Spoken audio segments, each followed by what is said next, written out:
Donovan Lewis was shot and killed in his bed at 2 in the morning. He was 20 years old, a black man. The person who shot him, 30-year veteran of the Columbus, Ohio Police Department. Lewis was not armed. Now, this shooting happened early Tuesday morning. Officers were looking to serve Lewis with a warrant for domestic violence and assault and improper handling of a firearm. They searched the apartment for several minutes. They repeatedly called out for Donovan and used a dog during the search. The next video is hard to watch, but you will see on the body cam footage how quickly Officer Ricky Anderson goes from opening the bedroom door to pulling the trigger.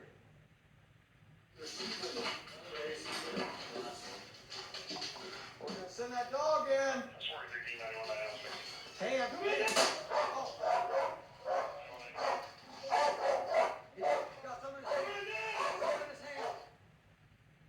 The only thing that was in Donovan Lewis's hands was a vape pen, according to police. Caitlin Stevens is one of the attorneys representing the officer, Ricky Anderson.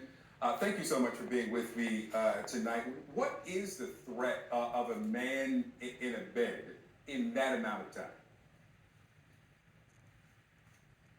Well, so what the law says, Mr. Blackwell, is that in order to assess what is going on with respect to the threat is that it has to be reasonable. And when you look at a reasonable police officer with respect to analyzing the threat, you have certain risk factors to look at. A, whether or not the suspect poses an immediate threat, whether or not the suspect has attempted to evade arrest, whether the suspect is being compliant or non-compliant. And so what the reasonable police officer standard says is that police officers are in fact allowed to be mistaken, so long as that mistake is reasonable. The reasonable mistaken officer is in fact justified in his or her decision to use deadly force. And so actual possession of a weapon is irrelevant. And that's what the case law tells us, is that actual possession of whether or not the person had a weapon is not relevant for the consideration of whether or not a police officer reasonably perceived a weapon. And so with respect to the actual weapon, it's what it is an issue of mistake. And that's what this case boils down to, is if it was in fact reasonable, that Officer Anderson reasonably perceived a weapon.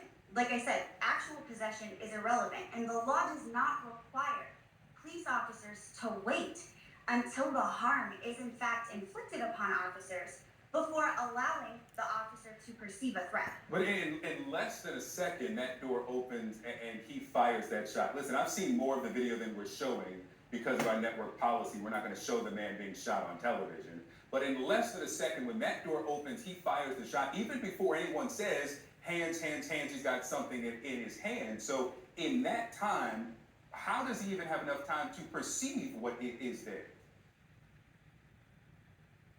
And so what the reasonable police officer standard accounts for is that officers are often forced to make split-second decisions with respect to whether or not a person perceives a threat. And so I can't speak about the specifics of this allegation or this investigation because it is an ongoing investigation.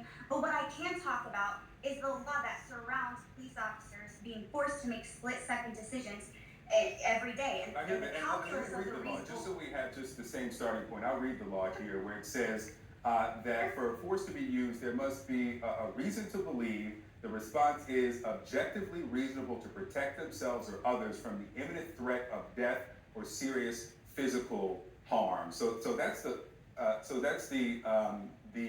law there. Let me ask you, why does this keep happening in Columbus? You represent several Columbus cases. Andrew Hill, the city just agreed to a $10 million settlement. Andrew Mitchell, who just got a second trial date for a 2018 case. This is the third officer-involved shooting in 8 days. What is it about the Columbus Police Department?